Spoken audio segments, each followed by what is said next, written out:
رسول بخش رئیس صاحب بریک پر جانے سے پہلے سوال آپ کے لیے چھوڑ کر گئی تھی. اس معاملے میں پاکستان کہاں کھڑا ہے اور سعودی عرب جو سرمایہ کاری کرنے جا رہا ہے کیا وہ سرمایہ کاری خطے کی موجودہ صورتحال کے پیش نظر مشروط ہو سکتی ہے؟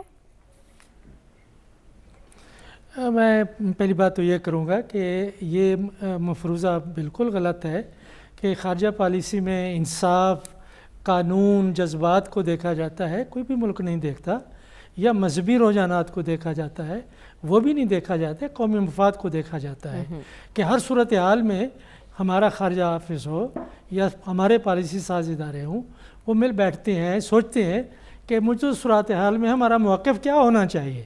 کہ عوام تو یہ چاہتے ہیں کہ ہم فوراً اپنا بندوقیں نکالیں، پستول نکالیں، جو اسلحہ ہے نکالیں اور اسرائیل کے اوپر حملہ کر دیں، ایران کی حمایت کریں، غزہ میں جا کے حمایت کریں.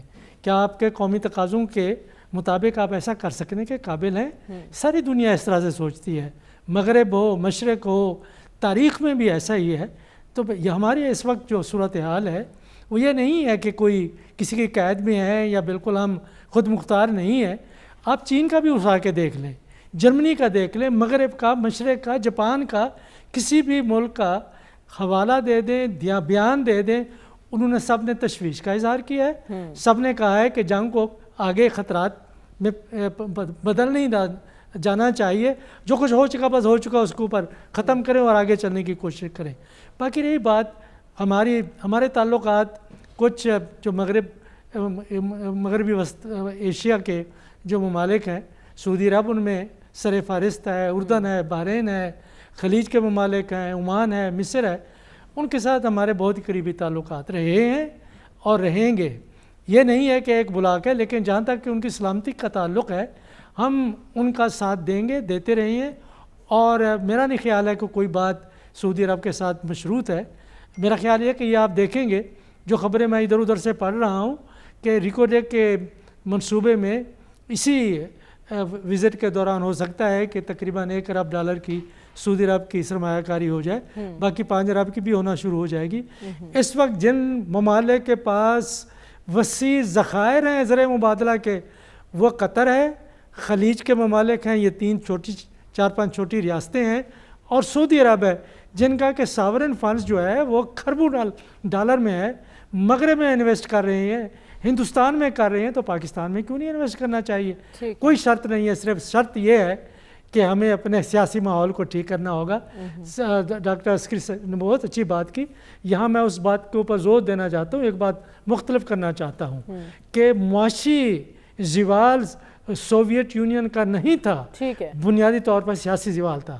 وہ سیاسی زوال یہ تھا کہ جو نظام، جو نظریہ کمیونسٹ پارٹی نے، کمیونسٹ حکمرانوں نے دیا تھا، اس کے اوپر ایمان اور اعتقاد روس کے لوگوں کا مکمل طور پر ختم ہو چکا تھا. تو ہمیں دیکھنا چاہیے کہ جو نظام اس وقت ملک میں موجود ہے اس میں اعتقاد، یقین اور ایمان ہے یا نہیں ہے. اگر ہے تو آپ کا نظام چلے گا، اس میں استحکام بھی آ جائے گا.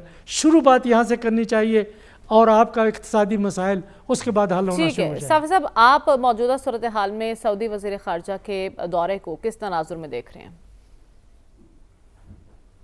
دیکھیں، سعودی عرب کے ساتھ پاکستان کے تعلقات تاریخی نوعیت اور انتہائی اسٹریٹجک نوعیت کے ہیں. ہمیشہ سعودی عرب، چین اور ترکی ایسے ممالک رہے ہیں جنہوں نے پاکستان کے ہر مشکل میں ساتھ دیا ہے. سفارتی سطح پہ ہمارا اگر مالیاتی بحران بنتا ہے تو اسپیشلی چین اور ایران نے ہمیشہ پاکستان کا ساتھ دیا ہے. آج بھی پاکستان کے ایک بڑے اخبار میں یہ رپورٹ میں دیکھ رہا تھا کہ جو شہباز شریف صاحب رمضان کے مہینے میں جب سعودی عرب تشریف لے کے گئے تھے تو وہاں پہ محمد بن سلمان کے ساتھ ان کی جو ملاقاتیں ہوئی تھی اور باقی سعودی قیادت سے جو ان کی ملاقاتیں ہوئی تھی، تو اس پہ 1 2 3 ارب کی بات نہیں ہوئی تھی. اس اخبار کا دعویٰ ہے کہ تقریباً 21 ارب کی جو انویسٹمنٹ متوقع ہے. پاکستان کو امید ہے کہ آنے والے سالوں میں سعودی عرب یہ انویسٹمنٹ پاکستان میں کرے گا. کوئی 14 ارب کی $US کی انویسٹمنٹ آئل ریفائنری میں اور $7 ارب کی جو ہے تانبے اور سونے کے صنعت میں یا کانوں میں وہ متوقع ہے.